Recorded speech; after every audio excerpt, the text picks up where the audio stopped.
has been popping off. Oh wait, sorry, but let's watch the law that broke U.S. immigration first, and then we'll get to Donald Trump. In the early 1990s, one contentious issue was hard to miss: immigration. Is immigration good for America? The federal government won't stop them at the border. You spend $5.5 billion a year to support them. There's a right way and there's a wrong way. At the time, there were around 5 million undocumented immigrants in the U.S. And most Americans saw immigrants as a burden on the country, taking jobs, housing, and healthcare, and thought immigration as a whole should be decreased. Our country is invaded by immigrants who are like cancer cells. That same year, Republicans ran on a tough on immigration platform and took control of Congress. Democrats were pushed to adopt tough positions on immigration, too. We are a nation of immigrants, but we are also a nation of laws. In 1996, President Bill Clinton signed a major piece of legislation, the Illegal Immigration Reform and Immigrant Responsibility Act, or... I love when people say, we're a nation of laws, as you're literally signing a new law to be unnecessarily harmful and violent towards immigrants. Okay. Yeah, we are a nation of laws. And you had every opportunity to write a law that was humane. And you chose not to do that. The fuck do you mean we're a nation of laws? IRA. Its goal was to decrease the number of undocumented immigrants. It did the opposite.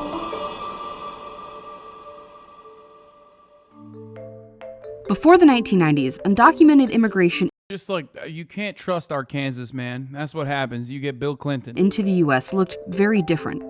For one, it was usually temporary. People used to go back and forth across the border. They would go north and, for the harvest, and they would earn some money, and they would go back to Mexico. And if they wanted to come live permanently in the U.S., there were a few legal channels, but not many. If they married an American citizen, they could get lawful status. Or if maybe their brother was a citizen already, he could sponsor them. Or an employer could. And these could be done after they were already living in the U.S. undocumented. Before 1996, the threat of deportation was relatively low. People were commonly deported for committing a crime, and it was mostly limited to major crimes like murder or trafficking. But IRA, together with other 1996 laws, drastically expanded deportable crimes to even minor infractions like shoplifting. It was also retroactive. So say it's 1976 and someone is caught stealing some albums from the mall. They wouldn't be deported. Over the next 20 years, they never commit another crime. But after 1996, they could be deported because of that old misdemeanor. And not just if they were currently undocumented. This applied to immigrants with lawful status, too. And previously an immigrant... Yeah, free flow of commerce and traffic over borders, surprisingly, with no restrictions, surprisingly created a system where migrant workers could go back and forth and help out the Mexican economy on top of the American economy. When you decided to shut that off for no fucking reason other than bullshit reactionary purposes, well, I guess there is a materialist reason for it. It's because you wanted to create a permanent underclass. That's when you created this problem. You just manifested it. Immigration judge could decide if the deportation should even take place. Now things were a little more automatic. Ignoring the fact that those deportations would be extremely harmful to U.S. citizen children or to spouses. Deportations skyrocketed, and IRA created the framework for future laws that further expanded reasons people could be deported, especially after 9/11. But IRA also made another huge fundamental change in the U.S. immigration system. One of the aspects of the 1996 law that is particularly strict and I think in many respects inhumane is the so-called 3 and 10-year bars. Those 3 and 10-year bars made these legal pathways nearly impossible to obtain. They work like this. Anyone who's been undocumented in the U.S. for 6 months and wants to gain legal status first has to leave the country and be barred from returning for 3 years.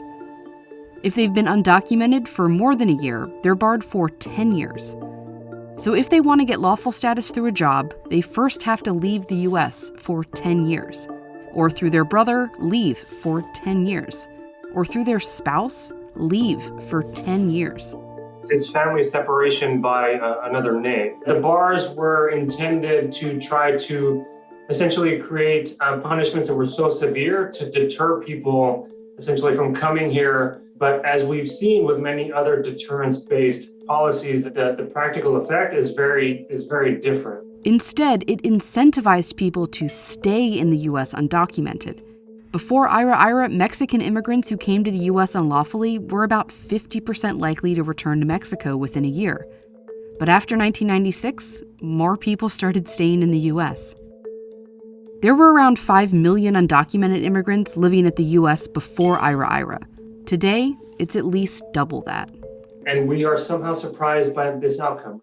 This is of our own doing. Laws like IRA shaped the way the U.S. focuses on immigration enforcement as a deterrent.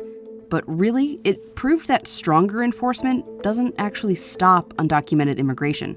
These laws or the politics of the 90s didn't really change the reasons why people come to the United States.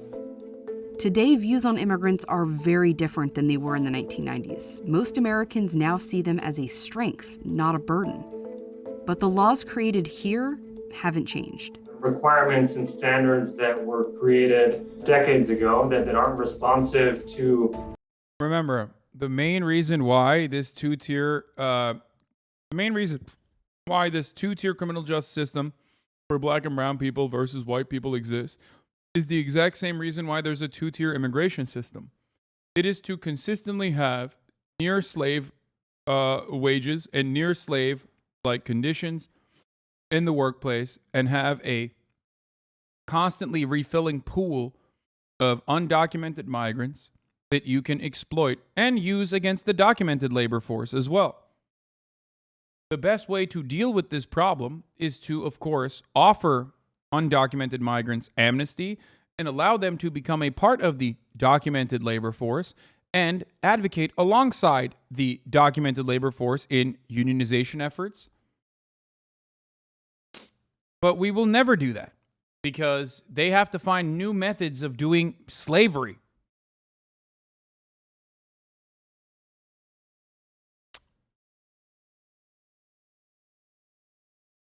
A lot of the studies that we talk about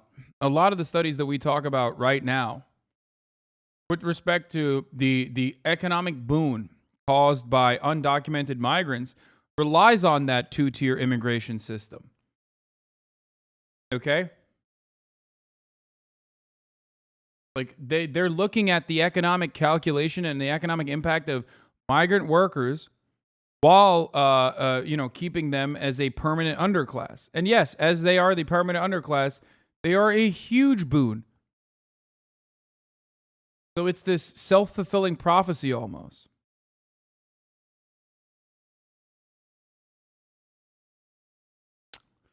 Come on, get out there and help Venezuelans, dude. Get on the news and speak out. You have the power. What? What do you mean? What do you think I'm doing right now?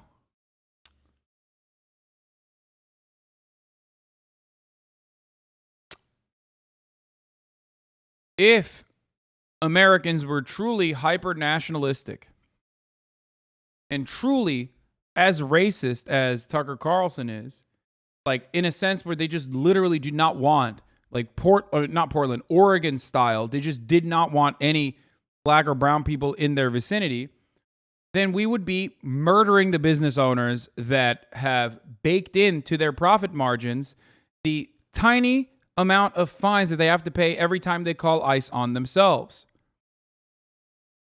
Okay? They would literally straight up jail the business owners, effectively destroying any opportunity that migrant workers could potentially have. But we don't do that because the whole purpose of that racist agitprop is to create this never-ending cycle of the creation of a permanent underclass.